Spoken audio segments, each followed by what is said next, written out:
ಮೊನ್ನೆಯಷ್ಟೇ ಹೊಸಕೋಟೆ ಬಳಿ ಭೀಕರ ಸರಣಿ ಅಪಘಾತಕ್ಕೆ 7 ಜನ ವಿದ್ಯಾರ್ಥಿಗಳು ಸಾವನ್ನಪ್ಪಿದ್ದ ಸುದ್ದಿ ಮಾಸುವ ಮುನ್ನವೇ ಬೆಂಗಳೂರಿನಲ್ಲಿ ಮತ್ತೊಂದು ಘನಘೋರ ದುರಂತ ನಡೆದಿದೆ. ನೆಲಮಂಗಲ ಬಳಿಯ ನವಯುಗ ಟೋಲ್ ಸಮೀಪದ ಫ್ಲೈಓವರ್ ಮೇಲೆ ಮಧ್ಯರಾತ್ರಿ 12 ಗಂಟೆ ವೇಳೆಗೆ ಇಂಡಿಕಾ ಕಾರು ಡಿವೈಡರ್ಗೆ ಹಾರಿ ಕೆಎಸ್ಆರ್ಟಿಸಿ ಬಸ್ಗೆ ಡಿಕ್ಕಿ ಹೊಡೆದಿದೆ. ಕಾರ್ನಲ್ಲಿದ್ದ 5 ವಿದ್ಯಾರ್ಥಿಗಳು ಮೃತಪಟ್ಟಿದ್ದಾರೆ. ಬಸ್ ಡ್ರೈವರ್, ಕಂಡಕ್ಟರ್ಗೆ ಸಣ್ಣ ಪುಟ್ಟ ಗಾಯಗಳಾಗಿದೆ. ಮೃತರೆಲ್ಲರೂ 19 ರಿಂದ 22 ವರ್ಷದವರು. ದುರ್ಗಾಪ್ರಸಾದ್, ಕೇಶವ್, ಲಲಿತ್, ಹರ್ಷಿತ್ ಅಂತ ಗುರುತಿಸಲಾಗಿದೆ. ಮೃತ ಹರ್ಷಿತ್ ಬೆಂಗಳೂರಿನ ರಾಜಾನುಕುಂಟೆಯ ಕಾಲೇಜಿನಲ್ಲಿ ದ್ವಿತೀಯ ವರ್ಷದ ಬಿಕಾಂ ವ್ಯಾಸಂಗ ಮಾಡ್ತಾ ಇದ್ದ. ಲಲಿತ್ ಸಿಸಿಟಿವಿ ಅಳವಡಿಕೆ ಕೆಲಸ ಮಾಡ್ತಾ ಇದ್ದ. ತುಮಕೂರು ರಸ್ತೆಯಿಂದ ಬೆಂಗಳೂರು ನಗರದ ಕಡೆಗೆ ತೆರಳುವಾಗ ಜಿಂದಾಲ್ ಆಸ್ಪತ್ರೆ ಸಮೀಪ ಓವರ್ ಸ್ಪೀಡ್ನಲ್ಲಿ ಬಂದ ಕಾರು ಎದುರುಗಡೆಯ ರಸ್ತೆಯಲ್ಲಿ ಬರ್ತಾ ಇದ್ದ ಸರ್ಕಾರಿ ಬಸ್ಗೆ ಡಿಕ್ಕಿ ಹೊಡೆದಿದೆ. ಡಿಕ್ಕಿಯ ರಭಸಕ್ಕೆ ಬಸ್ ಮುಂಭಾಗದ ಗ್ಲಾಸ್ ಪೀಸ್ ಆಗಿದೆ. ಬಸ್ನಲ್ಲಿ ಮುಂಭಾಗ ಕೂತಿದ್ದ ಪ್ರಯಾಣಿಕರಿಗೆ ಸಣ್ಣ ಪುಟ್ಟ ಗಾಯಗಳಾಗಿದೆ. ಮಕ್ಕಳನ್ನು ಕಳ್ಕೊಂಡು ಪೋಷಕರ ಆಕ್ರಂದನ ಮುಗಿಲು ಮುಟ್ಟಿದೆ. ಇತ್ತ ನೆಲಮಂಗಲ ತಾಲೂಕಿನ ಕೆಂಪೋಹಳ್ಳಿ ಗೇಟ್ ಬಳಿ ಬಿಎಂಟಿಸಿಗೆ ಬೈಕ್ ಸವಾರ ಬಲಿಯಾಗಿದ್ದಾನೆ. ಸರ್, CC ಕ್ಯಾಮ್ರಾ ವರ್ಕ್ ಮಾಡ್ತಾ ಇದ್ದ. ಅವರು 1:30ಗೆ ಅವ್ರ ಫ್ರೆಂಡ್ ಫೋನ್ ಮಾಡಿದ್ರು, ಈ ಥರ ಆಗಿದೆಯಂತೆ ಆಂಟಿ ಅಂತ ಹೇಳ್ಬಿಟ್ಟು ಫೋನ್ ಮಾಡಿದ್ರು ರಾತ್ರಿ 1:30ಗೆ. ಸರ್, CC ಕ್ಯಾಮ್ರಾ ವರ್ಕ್ ಮಾಡ್ತಾ ಇದ್ದ. ಅವರು ರಾತ್ರಿ ಮನೆಗೆ ಬಂದವನೆ. ಬಂದು 8:30 ಮನೆಗೆ ಬಂದು ಅವ್ರ ತಾಯಿಗೆ ಬೇಕರಿ ಕರ್ಕೊಂಡೋಗಿ ತಿನ್ನಿಸಿ, ತಮ್ಮನ್ಗೆ ಒಂದು ಬೇಕರಿಯಲ್ಲಿ ಒಂದು ಸ್ವೀಟ್ ಕೊಡಿಸಿ, ನಾನು 10 ನಿಮಿಷ ಆಚೆ ಬರ್ತೀನಿ ಅಂತ ಬಂದವನ್ ಸರ್. ನನ್ಗೆ ಬೆಳಗಿನ ಜಾವ 6 ಗಂಟೆಯಲ್ಲಿ ಗೊತ್ತಾಯ್ತು ಸರ್. ಹುಡುಗರು ಬಂದು ಫೋಟೋ ನೋಡ್ಸ್ತಾವ್ರೆ, ಮಗನ ಎಲ್ಲ ಕನ್ಫರ್ಮ್ ಮಾಡ್ಕೊಳ್ರಿ ಅಂತ. ನಾನು ನೋಡ್ಬಿಟ್ಟೆ, ಸುಮ್ನೆ ಅವರು ಹಂಗೆಲ್ಲ ಏನಿರಲ್ಲ ಎತ್ತ ಇರಲ್ಲ ಅಂತ ನಾನು ಇದು ಮಾಡಿದೆ. ಆದ್ರೆ ಅಂಕಲ್ ಟಾಟೋ ಐತೆ ಒಂದು, ಅದು ನೋಡ್ತಾ ಇರೋದು ಓನ್ ಅಂಕಲ್ ಐತೆ ಅಂದ್ರು. ಸರ್, ನಾವು ಬೆಂಗಳೂರಿನ ಹುಬ್ಳಿ ಕಡೆ ಹೋಗ್ತಾ ಇದ್ದೋ, ಅದು ಅಪೋಸಿಟ್ ಬಂದು ಹೊಡೆದಿರೋದು. ಕಾರಲ್ಲಿ 5 ಜನ ಇದ್ರು, ನಮ್ಮ ಬಸ್ಸಲ್ಲಿರೋರ್ಗೆ ಯಾರಿಗೂ ಏನಾಗಿಲ್ಲ. ಆರಿ ಬಸ್ಸಿಗೆ ಬಂದು ಹೊಡೆದಿದೆ. ಕ್ಲಾಸ್ ಇದಕ್ಕೆಲ್ಲ ನಾನು ಏನಂತ ಗೊತ್ತಾಗ್ಲಿಲ್ಲ. ಕ್ಲಾಸ್ ಹೊಡೆದಿದ್ದೆಲ್ಲ ನನ್ನ ಇದಕ್ಕೆ ಬಂದಿತ್ತು. ಕಾರಲ್ಲಿ ಅದು ಎಲ್ಲ ಪಚ್ಚಡಿ. ಅಮಾವಾಸ್ಯೆ ಹಿಂದೆ ಮುಂದೆ ಸರಣಿ ಅಪಘಾತಗಳಾಗುತ್ತೆ ಅಂತಾರೆ ಹಂಗೆ ನಡೀತಾ ಇದೆ ನೋಡಿ. ಬಿ ಕೇರ್ಫುಲ್ ಸ್ವಲ್ಪ. ಇನ್ನು ಇತ್ತೀಚೆಗೆ ಫೋಟೋ ಶೂಟ್ನ ಕ್ರೇಜ್ ಹೆಚ್ಚಾಗ್ತಾ ಇದೆ. ಕೆಲ ಸಂದರ್ಭಗಳಲ್ಲಿ ನಾನಾ ಅವಘಡಕ್ಕೂ ಕೂಡ ಕಾರಣ ಆಗ್ತಾ ಇದೆ. ಇಂಥದ್ದೇ ಘಟನೆ ಮಾದನಾಯಕನಹಳ್ಳಿ ಪೊಲೀಸ್ ಠಾಣಾ ವ್ಯಾಪ್ತಿಯ ಗಿಡ್ಡೇನಹಳ್ಳಿಯಲ್ಲಿ ನಡೆದಿದೆ. 2ನೇ ಮಗುವಿನ ಖುಷಿಯಲ್ಲಿದ್ದ ದಂಪತಿಗೆ ದೊಡ್ಡ ಆಘಾತ ಎದುರಾಯಿತು. ಗರ್ಭಿಣಿ ತಾಯಿ ಫೋಟೋ ಶೂಟ್ ಮಾಡಿಸಿಕೊಳ್ತಾ ಇದ್ದ ಸಂತಸ್ತ ಸಮಯದಲ್ಲೇ ಮೊದಲ ಮಗು ಮೃತಪಟ್ಟಿದೆ. ಬೆಂಗಳೂರಿನ JP ನಗರ ನಿವಾಸಿ ಸ್ವಾತಿ ಹಾಗೂ ಚರಣ್ ರಾಜ್ ದಂಪತಿಯ ಮಗು 3 ವರ್ಷದ ಲಕ್ಷ್ಮೀರ್ ಮೃತ ಕಂದಮ್ಮ. 1 ವಾರದ ಹಿಂದಷ್ಟೇ ಕೆಲಸದ ನಿಮಿತ್ತ ಚರಣ್ ರಾಜ್ ವಿದೇಶಕ್ಕೆ ಹೋಗಿದ್ರಂತೆ. ಫೋಟೋಶೂಟ್ ಮಾಡಿಸುವುದಾಗಿ ಗಂಡನ ಬಳಿ ಸ್ವಾತಿ ಹೇಳ್ಕೊಂಡಿದ್ದಾರೆ. ಫೋಟೋಶೂಟ್ ಜಾಗದಲ್ಲಿದ್ದ ಸಣ್ಣ ನೀರಿನ ಪೂಲ್ಗೆ ಮಗು ಬಿದ್ದುಬಿಟ್ಟಿದೆ. ಇತ್ತ ಫೋಟೋಶೂಟ್ನಲ್ಲಿ ಬ್ಯುಸಿಯಾಗಿದ್ದ ತಾಯಿ ಇದನ್ನು ಗಮನಿಸಿಕೊಂಡಿರಲಿಲ್ಲ. ತಾಯಿಯ ನಿರ್ಲಕ್ಷ್ಯಕ್ಕೆ ಇದೀಗ ಮಗು ಬಲಿಯಾಯಿತು. ಸಾಲು ದುರಂತಗಳು ಏನಪ್ಪ ನೋಡಿ. ಇನ್ನೊಂದು ಸ್ಟೋರಿ ಇದೆ. ಕೆಮಿಕಲ್ ಟ್ಯಾಂಕ್ ಸ್ಫೋಟಗೊಂಡು 2 ಕಾರ್ಮಿಕರು ದಾರುಣವಾಗಿ ಮೃತಪಟ್ಟ ಘಟನೆ ಮಂಡ್ಯದ ಕಾರೆಕಟ್ಟೆ ಬಳಿಯ ಕೀರ್ತಿ ಕೆಮಿಕಲ್ ಕಾರ್ಖಾನೆಯಲ್ಲಿ ನಡೆದಿದೆ. ಬಿಹಾರ ಮೂಲದ ಕಾರ್ಮಿಕರು ಕಾರೆಕಟ್ಟೆಯಿಂದ ಬೇರೆ ಕಡೆ ಕಾರ್ಖಾನೆ ಶಿಫ್ಟ್ ಮಾಡ್ತಾ ಇದ್ದ ವೇಳೆ ಟ್ಯಾಂಕ್ ಸ್ಫೋಟವಾಗಿದೆ. 1 ತಿಂಗಳಿಂದಲೂ ಕಾರ್ಖಾನೆ ಸ್ಥಳಾಂತರ ಕೆಲಸ ನಡೀತಾ ಇದ್ದು, ಇಂದು ರಾಸಾಯನಿಕ ಟ್ಯಾಂಕ್ ತೆರವು ವೇಳೆ ಅವಘಡ ಸಂಭವಿಸಿದೆ. ಘಟನೆಯಲ್ಲಿ ಮತ್ತಿಬ್ಬರು ಕಾರ್ಮಿಕರು ಅಸ್ವಸ್ಥಗೊಂಡಿದ್ದು ಆಸ್ಪತ್ರೆಗೆ ದಾಖಲಿಸಿ ಚಿಕಿತ್ಸೆ ನೀಡಲಾಗ್ತಾ ಇದೆ. ಇದೇ ಕಾರ್ಖಾನೆಯಲ್ಲಿ 4 ವರ್ಷಗಳ ಹಿಂದೆನೂ ಅವಘಡ ನಡೆದಿತ್ತು. ಬಳಿಕ ಕಾರ್ಖಾನೆ ಆರಂಭಕ್ಕೆ ತೀವ್ರ ವಿರೋಧ ವ್ಯಕ್ತವಾಗಿತ್ತು. ಆದರೆ ಮುಂಜಾಗ್ರತಾ ಕ್ರಮ ತೆಗೆದುಕೊಳ್ಳದೇ ಇದ್ದುದರಿಂದ ಮತ್ತೆ ದುರಂತ ಸಂಭವಿಸಿದೆ. ಸದ್ಯ ಸ್ಥಳಕ್ಕೆ FSL ಟೀಮ್ ಭೇಟಿ ನೀಡಿ ಪರಿಶೀಲನೆ ನಡೆಸಿದೆ. ರಾಜ್ಯಾದ್ಯಂತ ಶಿವರಾತ್ರಿ ಸಂಭ್ರಮ ಸಡಗರ ಜೋರಾಗಿದೆ. ಈ ಹೊತ್ತಲೇ ಕಲಬುರಗಿಯ ಲಾಡ್ಲೆ ಮಶಾಕ್ ದರ್ಗಾದಲ್ಲಿರೋ ಶ್ರೀ ರಾಘವ ಚೈತನ್ಯ ಶಿವಲಿಂಗಕ್ಕೆ ಪೂಜೆಯನ್ನು ಸಲ್ಲಿಕೆ ಮಾಡಲಾಗಿದೆ. ಕಲಬುರಗಿ ಹೈಕೋರ್ಟ್ ಆದೇಶದಂತೆ 14 ಜನರಿಗೆ ಶಿವಲಿಂಗಕ್ಕೆ ಪೂಜೆಯನ್ನು ನೆರವೇರಿಸಲಿಕ್ಕೆ ಅವಕಾಶ ಇತ್ತು. ಆಂದೋಲ ಶ್ರೀ ಹರ್ಷಾನಂದ ಗುತ್ತೇದಾರ್, ಗುರುಶಾಂತ್ ಟೆಂಗಳಿ ಸೇರಿದಂತೆ 14 ಜನರು ರಾಘವ ಚೈತನ್ಯ ಶಿವಲಿಂಗಕ್ಕೆ ಪೂಜೆಯನ್ನು ಸಲ್ಲಿಕೆ ಮಾಡಿದರು. ಇನ್ನು ದರ್ಗಾದಲ್ಲಿ ಶಿವಲಿಂಗಕ್ಕೆ ಪೂಜೆ ಸಲ್ಲಿಕೆ ವೇಳೆ ಅಹಿತಕರ ಘಟನೆ ನಡೆಯದಂತೆ IGP, SP ನೇತೃತ್ವದಲ್ಲಿ 1500ಕ್ಕೂ ಹೆಚ್ಚು ಪೊಲೀಸರು ಕಣ್ಗಾವಲಿತ್ತು. ದರ್ಗಾದೊಳಗೆ ಸುತ್ತಮುತ್ತ 40ಕ್ಕೂ ಹೆಚ್ಚು CC ಕ್ಯಾಮೆರಾಗಳ ಅಳವಡಿಸಿ ಹದ್ದಿನ ಕಣ್ಣನ್ನು ಇಡಲಾಗಿತ್ತು. ಮುಂಜಾಗ್ರತಾ ಕ್ರಮವಾಗಿ ಪಟ್ಟಣದಾದ್ಯಂತ ನಿಷೇಧಾಜ್ಞೆಯನ್ನು ಜಾರಿಗೊಳಿಸಲಾಗಿದೆ. ಲಾಡ್ಲೆ ಮಶಾಕ್ ದರ್ಗಾ ಒಳಗಿನ ಶಿವಲಿಂಗ ಪೂಜೆ ವಿವಾದ ಒಂದು ಕಡೆ ಆದರೆ, ಇತ್ತ ಕಲಬುರಗಿ ನಗರದ ಕೋಟೆ ಆವರಣದಲ್ಲಿರುವ ಸೋಮೇಶ್ವರ ದೇವಾಲಯದ ಶಿವಲಿಂಗ ಪೂಜೆ ವಿವಾದಕ್ಕೊಳಪಟ್ಟಿತು.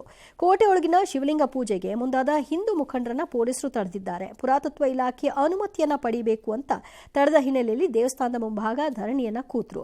ಈ ವೇಳೆ ಧರಣಿಗೆ ಮುಂದಾದಾಗ ಮುಂಜಾಗ್ರತಾ ಕ್ರಮವಾಗಿ ಹಿಂದೂ ಮುಖಂಡರನ್ನ ವಶಕ್ಕೆ ಪಡೆಯಲಾಗಿದೆ. ಶಿವರಾತ್ರಿ ಸಂಭ್ರಮದ ಹೊತ್ತಲ್ಲೇ ಗದಗದ ಶಿಂಗಟಾರ್ಲೂರು ಬಳಿ ದುಷ್ಕರ್ಮಿಗಳು ಶ್ರೀರಾಮಲಿಂಗೇಶ್ವರ ನಂದಿಮೂರ್ತಿ ಭಗ್ನಗೊಳಿಸಿದ್ದಾರೆ. ಮಹಾಶಿವರಾತ್ರಿ ಹಿನ್ನೆಲೆಯಲ್ಲಿ ಮಹದೇಶ್ವರ ಬೆಟ್ಟಕ್ಕೆ ಭಕ್ತರ ದಂಡೆ ಹರಿದು ಬಂದಿದೆ. ಇತ್ತ ಕೋಲಾರದ ಕೋಟೆ ಲಿಂಗೇಶ್ವರದಲ್ಲೂ ಕೂಡ ಭೂ ಕೈಲಾಸವೇ ಧರೆಗಿಳಿದಂತಹ ಪರಿಸ್ಥಿತಿ ವಾತಾವರಣ ಇತ್ತು. ಉತ್ತರ ಪ್ರದೇಶದ ಪ್ರಯಾಗ್ರಾಜ್ನಲ್ಲಿ ನಡೀತಾ ಇರುವಂತಹ ಮಾಘಮೇಳದ ಗಂಗಾ ನದಿ ಮತ್ತು ಸಂಗಮದಲ್ಲಿ ಸುಮಾರು 21 ಲಕ್ಷಕ್ಕೂ ಹೆಚ್ಚು ಭಕ್ತಾದಿಗಳು ಪುಣ್ಯ ಸ್ನಾನವನ್ನು ಮಾಡಿದ್ದಾರೆ. ಇನ್ನು T20 ವಿಶ್ವಕಪ್ನಲ್ಲಿ ಭಾರತ ಪಾಕಿಸ್ತಾನ ನಡುವೆ ಹೈ ವೋಲ್ಟೇಜ್ ಪಂದ್ಯ ನಡೀತಾ ಇದೆ. ಶ್ರೀಲಂಕಾದ ಕೊಲಂಬೋದಲ್ಲಿ ನಡೆಯುತ್ತಿರುವ ಮ್ಯಾಚ್ನಲ್ಲಿ ಪಾಕಿಸ್ತಾನ ಟಾಸ್ ಗೆದ್ದು ಫೀಲ್ಡಿಂಗ್ ಆಯ್ಕೆ ಮಾಡಿಕೊಂಡಿತು. ಇವತ್ತಿನ ಪಂದ್ಯದಲ್ಲೂ ಇತ್ತಂಡಗಳ ಕ್ಯಾಪ್ಟನ್ಸ್ ಕೈ ಕುಲುಕಲಿಲ್ಲ. ಟಾಸ್ ಸೋತು ಬ್ಯಾಟಿಂಗ್ ಇಳಿದ ಟೀಮ್ ಇಂಡಿಯಾ ಆರಂಭಿಕ ಆಘಾತ ಅನುಭವಿಸಿತು. ಆರಂಭಿಕ ಆಟಗಾರ ಅಭಿಷೇಕ್ ಶರ್ಮಾ ಕೆಟ್ಟ ಹೊಡೆತಕ್ಕೆ ಮುಂದಾಗಿ ಶೂನ್ಯಕ್ಕೆ ಔಟ್ ಆದರು. ತಿಲಕ್ ವರ್ಮಾ 25 ರನ್ಗೆ ವಿಕೆಟ್ ಒಪ್ಪಿಸಿದರು. ನಂತರ ಬಂದ ಹಾರ್ದಿಕ್ ಪಾಂಡ್ಯ 0 ಸುತ್ತಿದ್ರು. ಆರಂಭಿಕ ಆಟಗಾರ ಇಶಾನ್ ಕಿಶನ್ 3 ಸಿಕ್ಸರ್ 10 4 ನೆರವಿನಿಂದ 77 ರನ್ ಚಚ್ಚಿ ತಂಡಕ್ಕೆ ಆಸರೆಯಾದರು. ಭಾರತ 20 ಓವರ್ನಲ್ಲಿ 7 ವಿಕೆಟ್ ನಷ್ಟಕ್ಕೆ 175 ರನ್ ಬಾರಿಸಿ ಪಾಕಿಸ್ತಾನಕ್ಕೆ 176 ರನ್ ಟಾರ್ಗೆಟ್ ಅನ್ನು ಕೊಟ್ಟಿದೆ. ಇನ್ನು ಭಾರತ ಗೆಲ್ಲೋದಕ್ಕೆ ದೇಶಾದ್ಯಂತ ಪೂಜೆ ಪುನಸ್ಕಾರ, ಹೋಮ ಹವನ, ಹಾರೈಕೆಗಳ ಮಹಾಪೂರ್ವೇ ಹರಿದು ಬಂದಿದೆ. ಈಗ ಪಾಕಿಸ್ತಾನ ಚೇಸಿಂಗ್ಗೆ ಇಳಿದಿದೆ. ಇತ್ತೀಚಿನ ವರದಿ ಬಂದಾಗ ಪಾಕಿಸ್ತಾನ 6 ಓವರ್ನಲ್ಲಿ 4 ವಿಕೆಟ್ ನಷ್ಟಕ್ಕೆ 38 ರನ್ ಗಳಿಸಿದೆ.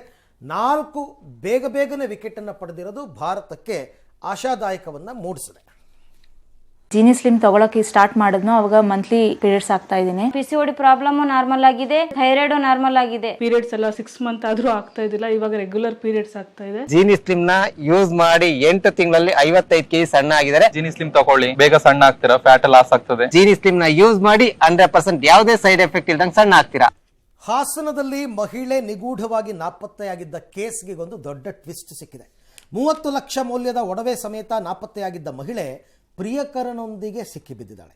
ನಿನ್ನೆ ರಾತ್ರಿ ಪ್ರಿಯಕರ ಡೇವಿಡ್ ಮನೆಯಲ್ಲಿ ಪ್ರಿಯಾಂಕಳನ್ನು ಪೊಲೀಸರು ಪತ್ತೆ ಮಾಡಿದ್ದಾರೆ. ಮದುವೆಗೆ ಅಂತ ಫೆಬ್ರವರಿ 12ನೇ ತಾರೀಕು ಒಡವೆ ಸಮೇತ ಚಿಕ್ಕಮಗಳೂರಿಗೆ ಬಂದಿದ್ದ ಪ್ರಿಯಾಂಕ ನಾಪತ್ತೆಯಾಗಿದ್ಲು. ಕಲ್ಕೆರೆ ಗ್ರಾಮದ ಬಳಿ ಆಕೆಯ ಬಟ್ಟೆ, ವ್ಯಾನಿಟಿ ಬ್ಯಾಗ್ ಎಲ್ಲ ಪತ್ತೆಯಾಗಿದ್ವು. ಪೊಲೀಸರು ದೂರು ಸ್ವೀಕರಿಸಿಲ್ಲ ಅಂತ ಪ್ರಿಯಾಂಕಾ ಕುಟುಂಬಸ್ಥರು ಆರೋಪಿಸಿದರು. ತನಿಖೆಗಿಳಿದ ಪೊಲೀಸರು ಇವತ್ತು ಹಾಸನದ ಡಿವೈಎಸ್ಪಿ ಗಂಗಾಧರಪ್ಪ ಇಬ್ಬರನ್ನು ಕಚೇರಿಗೆ ಕರ್ಕೊಂಡು ಬಂದು ವಿಚಾರಣೆ ಮಾಡಿದ್ರು. ಕಳೆದ 4-5 ವರ್ಷಗಳಿಂದ ಕುಣಿಗಲ್ ಬಳಿಯ ಕೆಮಿಕಲ್ ಫ್ಯಾಕ್ಟರಿಯಲ್ಲಿ ಪ್ರಿಯಾಂಕಾ ಮತ್ತು ಡೇವಿಡ್ ಒಟ್ಟಿಗೆ ಕೆಲಸ ಮಾಡ್ತಾ ಇದ್ರು. ಪ್ರಿಯಾಂಕಾ ಡೇವಿಡ್ ಮೊದಲಿನಿಂದ ಪ್ರೀತಿಯಲ್ಲಿದ್ದು ಇಬ್ಬರು ಒಟ್ಟಿಗೆ ಬದುಕೋ ತೀರ್ಮಾನ ಮಾಡಿದ್ರು. ಅದರಂತೆ ಮೊದಲೇ ಪ್ಲಾನ್ ಮಾಡಿ ಫೆಬ್ರವರಿ 12ನೇ ತಾರೀಕು ಬೇಲೂರಿಗೆ ಬರ್ತಾ ಇದ್ದಂತೆ ಡೇವಿಡ್ ಬೈಕ್ ಹತ್ತಿ ಕಲ್ಕೆರೆ ಬಳಿ ಬಂದು ಬಟ್ಟೆಗಳನ್ನು ಬಿಸಾಡಿ ಚಿನ್ನಾಭರಣಕ್ಕಾಗಿ ಕೊಲೆ ಮಾಡಿದ್ದಾರೆ ಅಂತ ಬಿಂಬಿಸಿದ್ಲು. ಪ್ರಿಯಾಂಕಾ ಮತ್ತೊಂದು ಫೋನನ್ನು ಬಳಸ್ತಾ ಇದ್ದು ಈ ಯಾವುದೇ ವಿಚಾರ ಗಂಡನಿಗಾಗಲಿ ಆಕೆಯ ಕುಟುಂಬಸ್ಥರಿಗಾಗಲಿ ತಿಳಿದಿರಲಿಲ್ಲ. ಡೇವಿಡ್ ಪಶ್ಚಿಮ ಬಂಗಾಳ ಮೂಲದವನಾಗಿದ್ದು ಇನ್ನು 6 ತಿಂಗಳಲ್ಲಿ ಫ್ಯಾಕ್ಟ್ರಿ ಪಶ್ಚಿಮ ಬಂಗಾಳಕ್ಕೆ ಶಿಫ್ಟ್ ಆಗ್ತಾ ಇತ್ತು. ಇಬ್ಬರು ಅಲ್ಲಿಗೆ ಹೋಗಿ ಸೆಟ್ಲ್ ಆಗೋದಕ್ಕೆ ನಿರ್ಧಾರ ಮಾಡಿದ್ರು. ಅಷ್ಟರಲ್ಲಿ ಈಗ ಲಾಕ್ ಆದರು.